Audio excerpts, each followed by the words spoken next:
Oke adik-adik, kakak lanjut tentang gangguan pada sistem reproduksi. Nah, gangguan pada sistem reproduksi itu ada pada pria, ada pada wanita, dan ada juga penyakit menular seksual. Nah, yang pertama itu kakak bahas tentang wanitanya dulu ya.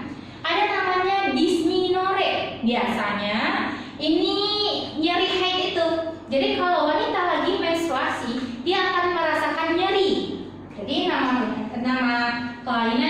gangguannya adalah dysmenorrhea. Ini penyebabnya, jadi ini namanya nyeri haid ya.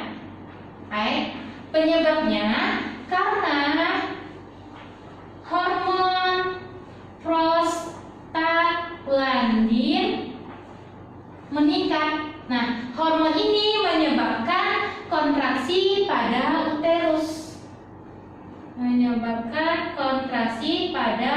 uterus. Nah, sehingga terjadilah rasa nyeri. Kemudian ada endometriosis, asal kata endometrium. Jadi ini maksudnya jaringan endometrium itu tumbuh tidak di dalam uterus, melainkan tumbuh di luar uterus seperti di ovarium ataupun di tuba falopi. Jadi ini adalah jaringan endometrium tumbuh di luar uterus seperti di ovarium ataupun di ovida atau tuba falopi. Nah, kemudian yang ketiga itu ada molahidatidosa. Inilah yang dinamakan dengan hamil anggur. Jadi ibu-ibu kalau yang dia seperti hamil, perutnya juga gede, tapi tidak ada janin di dalamnya, melainkan ada cairan. Penyebabnya karena ibu itu kekurangan gizi. Jadi molahidatidosa itu tidak terbentuk janin, ya, karena si ibunya kekurangan gizi. Ya, namanya hamil anggur. Kemudian kanker serviks. Kanker itu adalah sel yang tidak normal tumbuh atau dinamakan juga sel abnormal. Namanya serviks berarti yang tumbuh di serviks atau leher rahim. Kemudian mioma uterus. Mioma itu ada daging yang tumbuh di dalam uterus. Daging tumbuh dalam uterus. Nah, atau dinamakan juga dengan tumor jinak. Oke, ini adalah beberapa kelainan atau gangguan pada sistem reproduksi wanita. Selanjutnya, ini gangguan pada sistem reproduksi pria. Oke, kanker penis. Berarti ada sel kanker yang tumbuh di penis. Ini penyebabnya karena si pria tidak dikitan. Otomatis di ujung penisnya itu atau prespermiumnya itu tidak terjadi penumpukan zat kental. Otomatis lama-kelamaan bisa menyebabkan sel kanker. Makanya si pria kalau udah dewasa itu harus dikitan, udah gede. Kalau dalam Islam itu kan umurnya yang masih 9 tahun atau masih kecil itu udah dikitan. Oke, jadi ini sel kanker yang tumbuh di penis karena tidak dikitan, otomatis terjadi penumpukan senyawa kental di perineum atau ujungnya penis. Kemudian hipogonadisme. Hipogonadisme itu karena hormonnya. Jadi ini penurunan fungsi testis. Jadi fungsi testis menurun karena masalah dengan hormon sehingga menyebabkan kemandulan pada pria. Menyebabkan kemandulannya. Kemudian epididimitis, asal katanya epididymis. Epididymis itu kan tempat penyimpanan sperma sementara dan tempat pematangan sperma. Kalau ada testis berarti radang. Jadi ini adalah radang pada epididymis disebabkan oleh bakteri. Ada bakteri Neisseria gonorrhoeae, kemudian ada juga bakteri Chlamydia. Kemudian prostatitis. Nah, prostat, so katanya prostat. Tis berarti radang pada prostatnya. Prostat itu adalah kelenjar ya pada si pria, jadi meradang. Biasanya prostatitis itu terjadi pada umur yang udah lanjut atau si pria yang udah tua. Kemudian ini adalah penyakit menular seksual atau kakak singkat dengan PMS. Ada kira-kira sekitar 5 macam. Yang pertama AIDS, penyakit AIDS. Dia disebabkan oleh virus. Nama virusnya adalah HIV. Nah, virus HIV ini bisa menyebabkan kekebalan menurun atau imunitasnya yang menurun karena virus HIV itu menyerang imunitas menurun. Kemudian gonore, kencing nanah, nama lainnya ya, kencing nanah. Nah, ini disebabkan oleh bakteri. Kalau ini virus, ini disebabkan oleh bakteri. Ya. Bakteri Neisseria atau kakak singkat N aja, gonorrhoea. G-nya kecil ya. Gonorrhoea. Nah, gonorrhoea. Kemudian gonorrhea ini, kencing nanah ini, saat kalau pada pria ya, saat BAK atau pipis atau buang air kecil itu terasa perih, kemudian keluar nanah. Nah, kalau pada wanita itu terjadi keputihan pada wanita.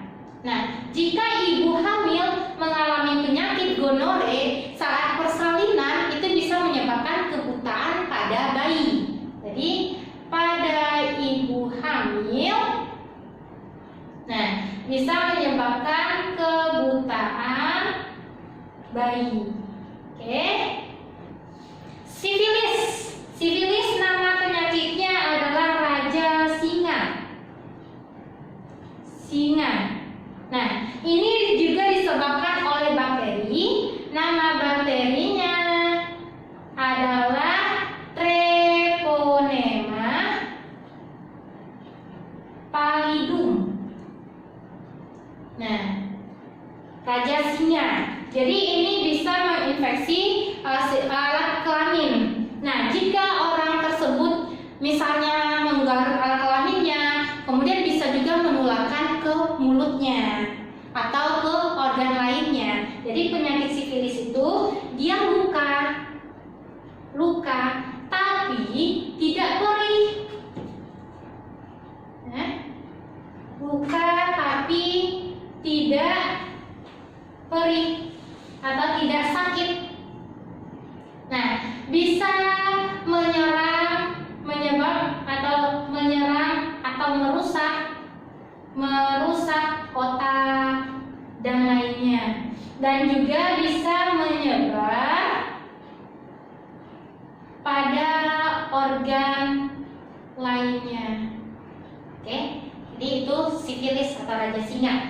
Kemudian herpes ini cacar air, tapi kalau direproduksi itu adalah herpes genital, herpes simplex genital. Jadi disebabkan oleh virus ya, virus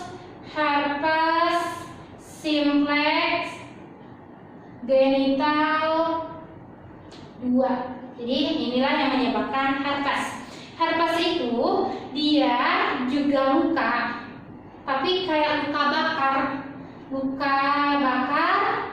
Kemudian dia terasa perih, juga terasa gatal, ada juga berair, dan aja cacar air gitu. Kemudian dia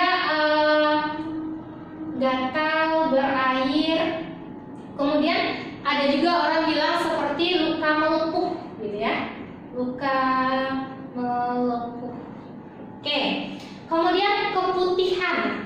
Keputihan itu keluarnya cairan putih pada si wanita. Nah, kalau keputihan normal biasanya sebelum menstruasi atau sesudah menstruasi, itu kalau warnanya masih putih itu adalah keputihan normal. Tapi keputihan yang ini adalah dia mengeluarkan cairan tidak putih lagi, tapi udah bisa berwarna kehijauan, kemudian bau dan terasa gatal. Jadi ini keluar cairan keputihan. Nah, kemudian bau dan terasa gatal. Nah, ini disebabkan oleh 2. Jadi keputihan ini bisa disebabkan oleh bakteri, Chlamydia, ada juga disebabkan oleh jamur Candida albicans.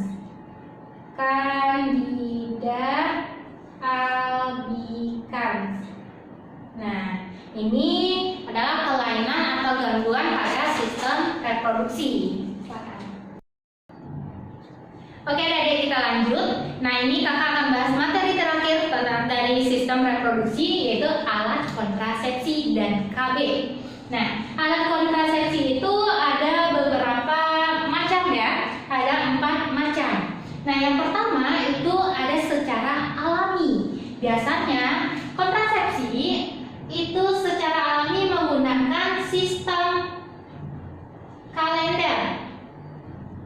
Nah, maksudnya orang itu tidak melakukan kopulasi saat si wanita masa subur. Biasanya kalau siklusnya 28 hari, berarti hari ke-14 itu adalah masa subur. Nah, jadi ini maksudnya tidak melakukan hubungan saat masa subur. Oke. Kemudian ada yang kedua, sterilisasi.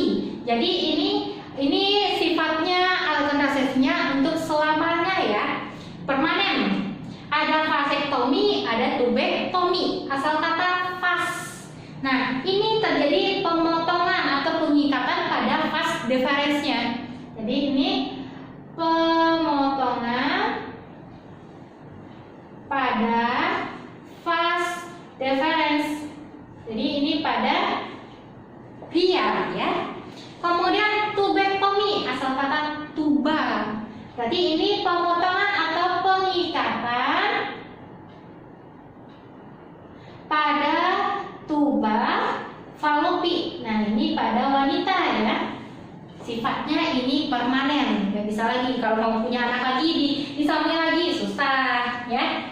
Kemudian secara mekanis ada IUD, ada diafragma sama kondom. Kalau IUD itu bisa berupa T atau spiral, jadi bisa berupa spiral bentuknya ya, spiral atau T. Nah, ini dimasukin ke dalam uterus. Fungsinya apa? Agar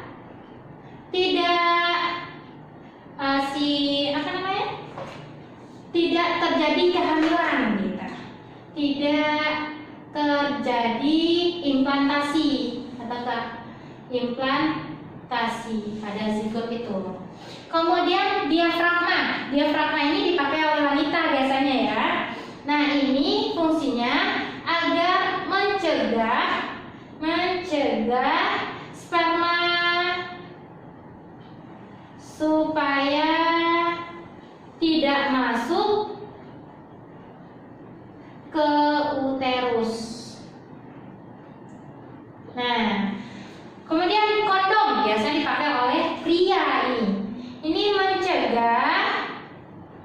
Mencegah agar sperma itu tidak masuk ke dalam vagina. Mencegah sperma supaya tidak masuk ke vagina. Nah, itu secara mekanisnya. Kemudian secara kimiawi. Kalau kimiawi berarti ada zat-zat yang dimasukin ya. Yang pertama ada spermicida. Spermicida itu berupa jeli atau tablet. Nah, fungsinya ini untuk mematikan sperma. Jadi dia membunuh sperma. Mematikan sperma. Mematikan sperma. Nah, yang sering digunakan itu ada juga pil KB. Pil KB itu berisi di sana ada hormon estrogen dan hormon progesteron. Fungsinya ini adalah untuk mencegah ovulasi, berarti pelepasan sisa telur.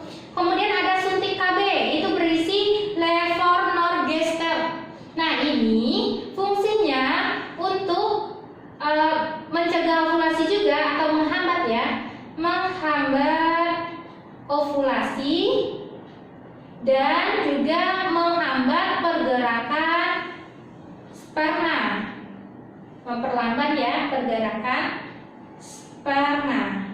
Oke, kemudian ada susuk KB. Susuk KB itu berisi progestin.